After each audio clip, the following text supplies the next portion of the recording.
¿Qué tal, amigos de Puntos y Comas? Nos da mucho gusto que nos acompañen en este segmento de información útil en el cual documentamos asuntos de la vida pública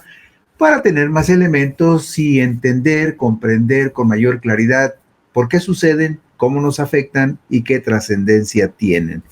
Y como estamos en un clima en donde la política se mueve con muchísima dinámica, pues es inevitable que surgirán,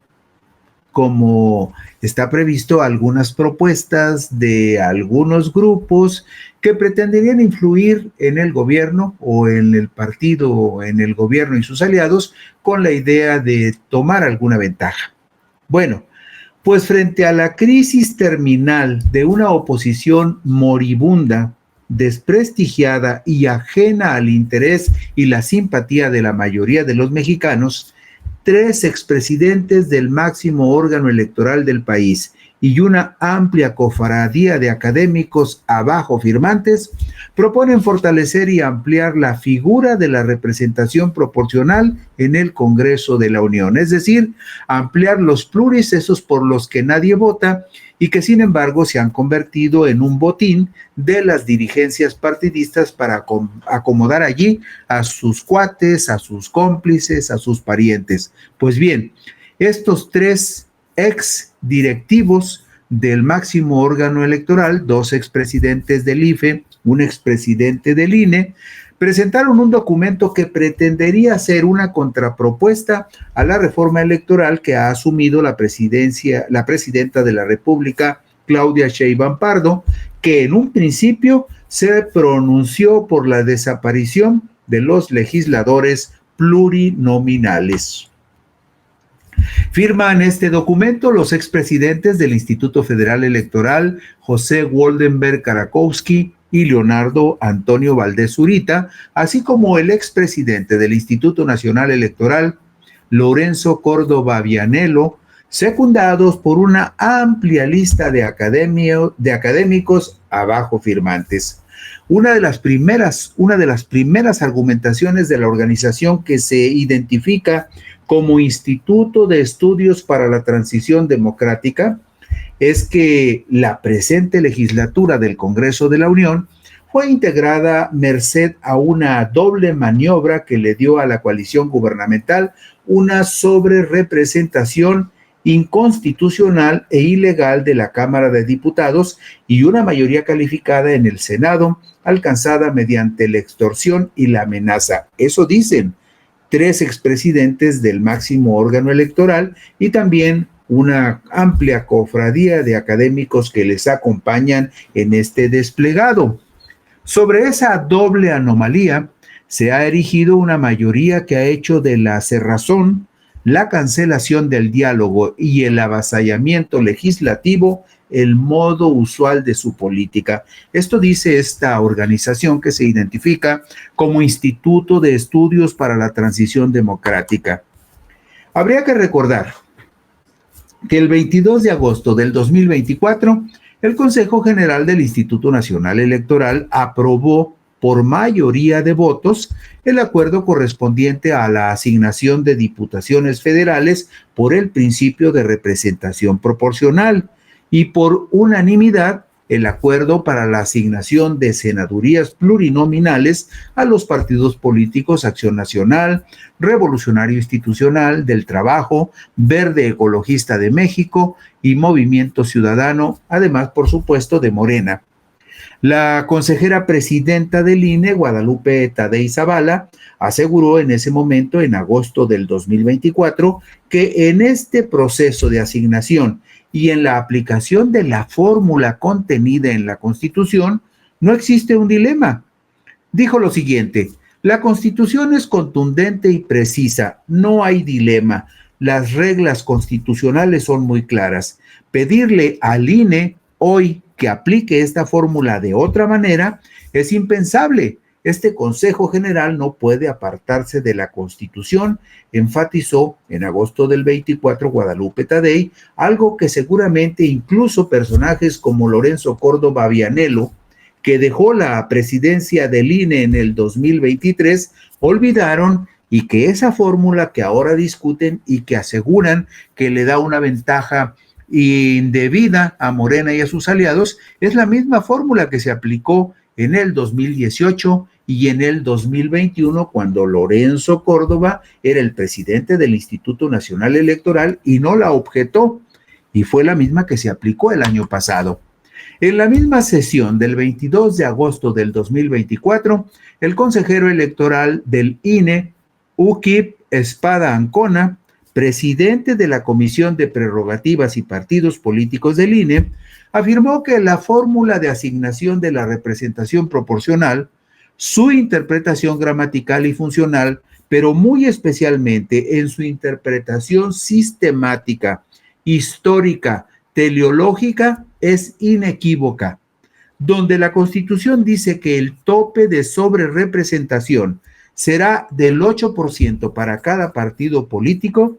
Debe leerse que ese tope es para cada partido político y no para cada coalición, como pretendía la oposición que se pusiera un límite a la suma de legisladores de la Alianza Morena, Partido Verde y Partido del Trabajo para que no alcanzaran la mayoría calificada de 344 diputados federales, que son los que permiten aprobar reformas a la Constitución. Es decir, lo que afirma esta organización, que se denomina a sí misma como una organización que pretende promover la democracia y que se asume como un instituto de estudios para la transición democrática, esta organización no tiene la razón cuando habla de que se aplicó una fórmula que favoreció a la mayoría de Morena y sus aliados en la Cámara de Diputados y en la Cámara de Senadores. El consejero Espadas Ancona, que le decíamos a usted, que es el presidente de la Comisión de Prerrogativas y Partidos Políticos, dice que defiende, que el Instituto Nacional Electoral defiende la República arbitrando, no siendo parte de la disputa. No puede un órgano obligadamente imparcial moldear sus decisiones en función de un resultado electoral particular, independientemente de que ese resultado sea considerado adecuado o no por funcionarios o jueces electorales, algo que sin duda olvidó en los últimos meses de su gestión Lorenzo Córdoba, quien abiertamente se convirtió en un opositor al gobierno de López Obrador. Vemos en la diapositiva número 6 a los dos consejeros del INE que defendieron la asignación de los diputados plurinominales que le dieron a Morena y a sus aliados la mayoría calificada en la Cámara de Diputados, Guadalupe Tadei Zavala como presidenta del Consejo General del INE y Ukip Espadas Ancona, que fue en su momento presidente de la Comisión de Prerrogativas y Partidos Políticos. Pero hay otro asunto al que se refiere este Instituto de Estudios para la Transición Democrática. Dice lo siguiente: en primer lugar, creemos que toda reforma electoral debe ser el resultado del más amplio consenso entre las diversas fuerzas políticas y nunca una decisión unilateral. Las normas electorales son las reglas del juego democrático a las que todos los actores políticos, partidos, organizaciones sociales y ciudadanía en general deben ajustarse en la contienda por los poderes públicos a través del voto popular. Esto es lo que dicen estos señores, entre ellos dos exdirigentes del IFE y un expresidente del INE, miembros de este Instituto de Estudios para la Transición Democrática. Sin embargo, habría que recordar que el 30 de julio de 2013, en un comunicado oficial, la Secretaría de Gobernación de la administración del priista Enrique Peña Nieto anunció que después de concluido el proceso electoral del 7 de julio, los integrantes del Pacto por México hemos tenido una serie de reuniones de trabajo para analizar la situación y las próximas actividades y acuerdos relacionados tanto con los 95 acuerdos del Pacto por México como de los 11 agregados de un adendum que se le hizo al documento. Es decir, el gobierno federal en ese entonces, encabezado por el priista Peña Nieto, Dicen, hombre, si ya nos reunimos y ya nos pusimos de acuerdo. Es decir, el gobierno se convierte en vocero de un grupo de partidos políticos que supuestamente ya están de acuerdo con llevar adelante una reforma electoral que finalmente se aprobó en diciembre del 2013, como veremos enseguida. Ese pacto por México que firmaron con el gobierno de Peña Nieto, PAN, PRI y PRD, les comprometió a aprobar las reformas constitucionales en materia energética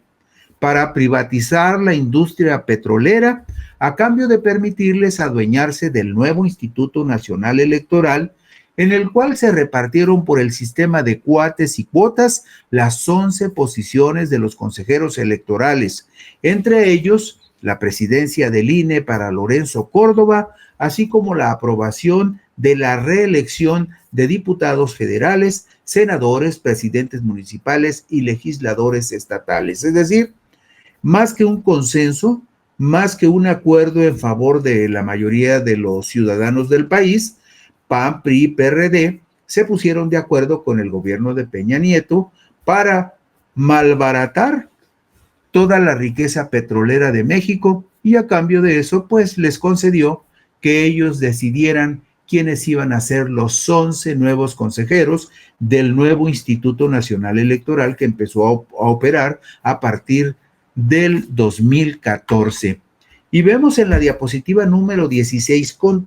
número 10, diapositiva número 10. Aquí vemos con toda claridad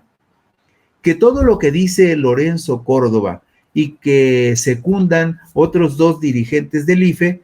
carece de sustento cuando está documentado que cuando se fundó el nuevo Instituto Nacional Electoral, los partidos políticos se repartieron por cuotas y cuates las posiciones, las 11 posiciones en ese nuevo organismo. Y ahí lo vemos, electos por 9 años, del 2014 al 2023, Adriana Margarita, que llegó apoyada por el PRI, José Roberto Ruiz Saldaña, que fue propuesta del PAN, y Ciro Murayama Rendón, que fue propuesta del PRD. A Lorenzo Córdoba Vianello lo propuso el PRD, pero fue respaldado por el PAN y por el PRI, por eso se convirtió en el presidente del Instituto Nacional Electoral. Y llegó también porque antes de llegar a estos acuerdos, antes de decidir con cuántos consejeros iban a quedar cada uno de ellos, también acordaron que ningún partido podría vetar las propuestas de los otros partidos. Ahí vemos quiénes fueron electos por 6 años, a Marco Antonio Baños Martínez y Enrique Andrade, postulados por el PRI, Alejandra Pamela San Martín, a quien respaldó el PRD, y Benito Nasif, a quien apoyó el PAN. Y abajo, los electos por 3 años, del 2014 al 17, Beatriz Eugenia Galindo Centena, que llegó como cuota del PRI, la cuota del PAN fue Arturo Sánchez Gutiérrez y la cuota del PRD fue Javier Santiago Castillo. Y esa es la historia que ahora quieren negar los que integran este organismo que se denomina y que se pronuncia como un organismo que promueve la democracia y que se denomina Instituto de Estudios para la Transición Democrática en el país y que pretende que su propuesta sea escuchada como una contrapropuesta en contra de lo que ha anunciado la presidenta de la República, Claudia Sheinbaum Pardo. Pero vamos al punto. Además de lo que señalan con respecto a que debe de haber un consenso amplio de las fuerzas políticas y de la sociedad en el país, también uno de los puntos medulares de esta propuesta del llamado Instituto de Estudios para la Transición Democrática está en el asunto de los plurinominales. Esos plurinominales que la mayoría de los mexicanos no quiere y que la mayoría de los mexicanos consideran que son una carga para el erario sin aportar nada que enriquezca la democracia. Bueno, pues entérese usted que este Instituto de Estudios para la Transición Democrática pide que la representación proporcional, dice que la representación proporcional ha sido la columna vertebral del proceso de democratización de México desde su introducción en las reformas constitucionales de 1977. Y dice que subraya que en concreto nos pronunciamos por aumentar el número de diputaciones electas por el sistema de representación proporcional para alcanzar una proporción de 50 por 50% con respecto de las diputaciones electas por el sistema de mayoría relativa. Es decir, actualmente, usted lo sabe, se compite en el país para elegir 300 diputados de mayoría y se reparten 200 de representación proporcional en 5 circunscripciones electorales, 40 por cada circunscripción electoral. Se eligen 40 diputados plurinominales. Bueno, pues esta organización llamada Instituto de Estudios para la Transición Democrática dice, no, hombre, que sean 250 y 250. En otras palabras, 250 de mayoría y 250 de representación proporcional, pues para que los dirigentes de los partidos políticos tengan más posiciones para repartir entre sus cuates. Esta propuesta solo favorece a una oposición que tiene el rechazo mayoritario de la población. Recordemos que en los comicios de junio del 2024, Morena y sus aliados ganaron 60 de 64 senadurías de mayoría relativa en 30 de los 32 estados del país, para un porcentaje del 93.75%. De la misma manera, Morena y sus aliados ganaron 256 de los 300 diputados de mayoría en 30 de 31 estados del país, para un porcentaje del 85.33%. Y vemos enseguida un diagrama en la diapositiva 13, donde está claramente la descripción, y lo vemos en los colores, de todo lo que ganaron Morena y sus aliados y de lo poquitito que se llevó la oposición. Ahí vemos que la coalición PAN-PRI-PRD apenas alcanzó 39 diputados de mayoría relativa. El partido Movimiento Ciudadano, que se dice Partido Nacional, apenas ganó un distrito electoral de 300 en todo el país. El distrito de Lagos de Moreno, en el estado de Jalisco. Y luego, el PAN de manera individual ganó otras 3 diputaciones de mayoría, pero la participación en los triunfos de mayoría para la oposición fue verdaderamente muy pobre. Vemos en la diapositiva número 14, vea usted, esta organización promueve que se incremente el número de diputados plurinominales. Yo nada más le pediría que vea en esta tabla que está en la diapositiva 14, vea, el Partido Acción Nacional ganó 31 diputados de mayoría relativa, 31, pero le adjudicaron 40 diputados plurinominales de representación proporcional por los que nadie votó directamente. Y dice la oposición que Morena y sus aliados están sobre representados, cuando vemos que de mayoría relativa el PAN solo ganó 31 y le dieron 40 plurinominales. Vea también el caso del Partido Revolucionario Institucional. El PRI ganó 11 diputaciones de mayoría, pero generosamente se le dieron 26 diputaciones plurinominales, más del doble. Pero el caso extremo de la oposición es el caso de Movimiento Ciudadano. Movimiento Ciudadano solamente ganó un diputado de mayoría relativa en todo el país. De 300 nomás ganó 1, pero eso sí, de plurinominales se llevó 26 plurinominales. La pregunta es bien simple.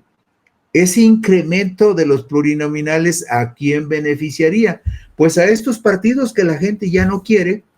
y que están verdaderamente en un proceso terminal. El PAN, el PRI y Movimiento Ciudadano no tienen un futuro muy halagüeño, pero dice este instituto que pretende promover la democracia, Instituto de Estudios para la Transición Democrática, dicen, hombre, vámosle aumentando a 250, 200 son poquitos, 250 sería mucho mejor. Proponemos, explican los integrantes del Instituto de Estudios para la Transición Democrática, que todos los integrantes del Senado de la República sean elegidos a través de un sistema exclusivamente proporcional con circunscripciones estatales, es decir, que no haya senadores de mayoría, que en cada estado se distribuyan los senadores de acuerdo con el porcentaje de votos que reciba cada partido. Ya se imaginará usted, si de por sí hay candidatos al Senado que ni campaña hacen, si todos fueran electos por la vía plurinominal, le aseguro que ninguno asomaría la nariz en sus estados o en sus distritos electorales. Hasta el momento, la propuesta expresada por la presidenta Claudia Sheinbaum Pardo es que se elijan solo senadores de mayoría relativa y uno de primera minoría, lo cual representaría que la Cámara Alta tendría solo 96 legisladores. Con un esquema de esta naturaleza, Morena y sus aliados ganaron 65 senadores en los comicios de junio del 2024, 60 de mayoría relativa y 5 de primera minoría.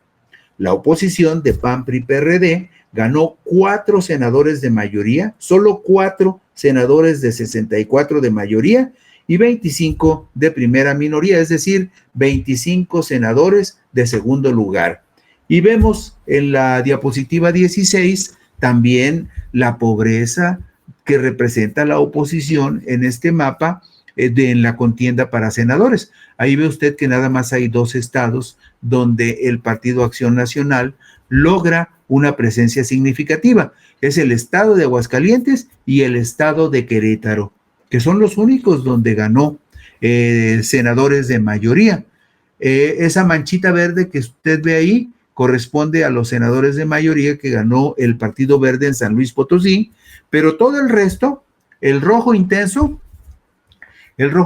representa los estados donde Morena solito ganó las 2 diputaciones de mayoría, y todo lo demás que está en rosa significa que Morena ganó en coalición con el Partido del Trabajo y el Partido Verde, 93.73%. Y vemos en la diapositiva 17 cuántos senadores de mayoría relativa ganó la coalición morenista y cuántos ganó la coalición panista, 60 contra 4. Y luego nos vamos a los senadores de primera minoría, es decir, los que quedaron en segundo lugar en su respectivo estado de la República. De esos de segundo lugar, la coalición panista ganó 25, Morena ganó 1, y este es en el estado de Aguascalientes. El Partido Verde, el estado de Aguascalientes es el único estado donde, es uno de los 2 estados donde la coalición panista ganó los 2 senadores de mayoría, y allí la coalición Morena PT Verde ganó 1. Luego el Partido Verde ganó 3 senadores de segundo lugar. Morena solito ganó 1 senador de segundo lugar, y el Partido Verde y el Partido Movimiento Ciudadano solamente ganó 2 senadores de segundo lugar en toda la República.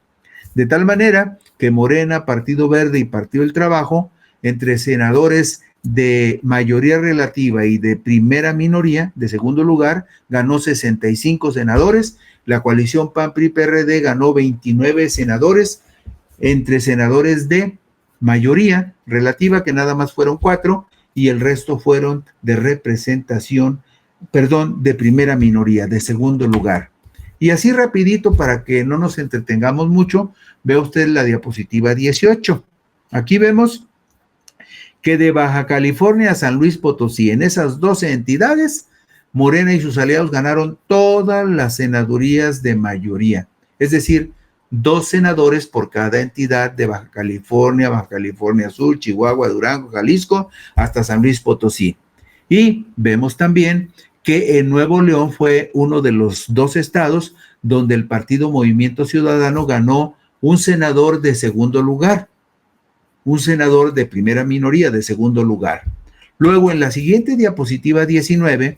vemos el caso de otras 10 entidades desde Campeche hasta Hidalgo, en la diapositiva 19, y volvemos a ver que todas las ganó, las 2 senadurías de cada uno de estos estados, desde Campeche hasta Hidalgo, todas las ganó Morena, solo o en alianza con el PT y con el Partido Verde. Y nuevamente vemos que en el estado de Campeche, Movimiento Ciudadano ganó un senador de primera minoría, de segundo lugar, que del 1 al 12, en estos 12 primeros estados, Morena y sus aliados ganaron prácticamente todas las senadurías de mayoría. En el caso de la coalición opositora, 11 de estos 12 estados, PAN, PRI y PRD ganaron una senaduría de primera minoría, es decir, de segundo lugar, y el partido Movimiento Ciudadano ganó una senaduría de segundo lugar en el estado de Nuevo León. Habíamos pasado a la diapositiva número 19, donde vemos otro bloque de 10 partidos del 13 al 22, y también igual se repite la historia. Morena, solo o con sus aliados, ganó las 2 senadurías en cada uno de estos 10 estados, desde Campeche hasta Hidalgo. Aparece en Campeche un senador de primera minoría de segundo lugar para Movimiento Ciudadano, 3 para el Partido Verde y 7 para la coalición PAN-PRI-PRD. Y finalmente, en la diapositiva número 20, vemos otros 10 estados del 23 al 32, y aquí vemos que la mayoría los ganó Morena, y aquí es donde resalta que el Partido Acción Nacional y sus socios del PRI y del PRD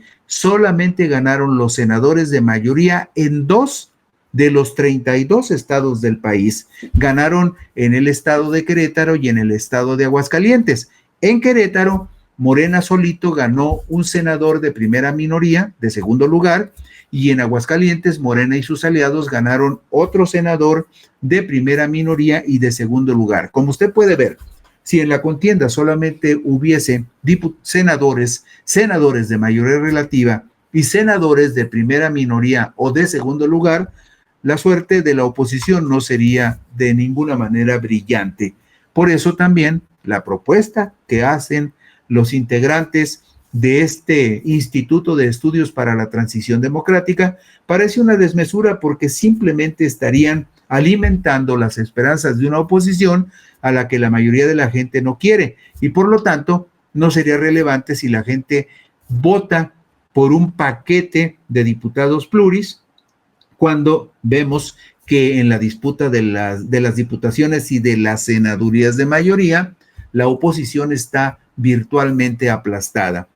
Los integrantes del Instituto de Estudios para la Transición Democrática proponen también que, para garantizar la autonomía de las autoridades electorales, que el nombramiento de las autoridades electorales recaiga en el Senado y no ya en la Cámara de Diputados, como sucede actualmente, porque consideran que hay una sobrerepresentación y una distorsión en la Cámara de Diputados, donde Morena y sus aliados tienen mayoría calificada. Y insisten que el porcentaje requerido para hacer esas designaciones de nuevos consejeros se eleve a una votación calificada de las 3/4 partes de los miembros del Senado de la República. ¿Y por qué del Senado de la República? Porque sienten que ahí la oposición tendría más posibilidades de frenar las decisiones que puedan tomar Morena y sus aliados. Como usted puede ver, no son muy novedosas las propuestas de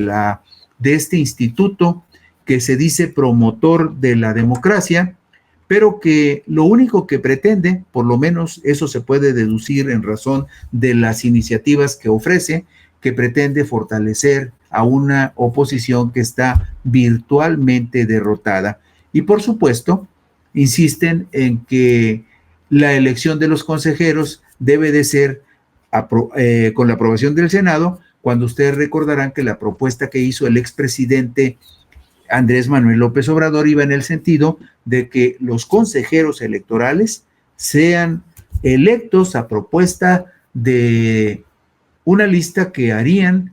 la Presidencia de la República, otra la Cámara de Diputados y Senadores y otra la Suprema Corte de Justicia de la Nación, y tendría que ir a las urnas. Por supuesto, la propuesta que hace este grupo, esta oposición, este instituto que se dice defensor de la democracia, tiene el deliberado propósito de revivir y levantar y fortalecer a una oposición que la mayoría del pueblo ya derrotó reiteradamente en las urnas. Y con esto concluimos hoy Puntos y Comas. Muchas gracias por la gentileza de su atención. Buenas noches y descansen ustedes.